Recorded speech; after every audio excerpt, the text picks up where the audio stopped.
జీవితంలో ఏమిటి సువాసనగా ఉన్నదా లేకపోతే కంపు వాసనగా ఉందా? ఆలోచించండి.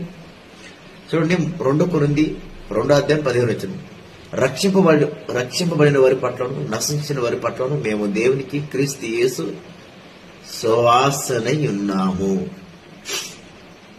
అంటే కష్టాల్లో, శ్రమల్లో, బాధల్లో, ఆకులదప్పుల్లో, వస్త్రహీనతలో కూడా ప్రభువును వదిలిపెట్టకుండా నమ్మకంగా, అంటే మంచి సాక్షిగా జీవించారు. అదే సువాసన అంటే. మరి మీరు ఏ వాసన, కంపు వాసన కొడుతున్నారా? పాపం అనే కంపు వాసన ఉంటుందా మీలో? ఒకసారి ఆలోచించండి. పాపంలో ఉన్న ప్రతి ఒక్కరూ వారి నుంచి కంపు వాసన వస్తుంది. ఆలోచించండి.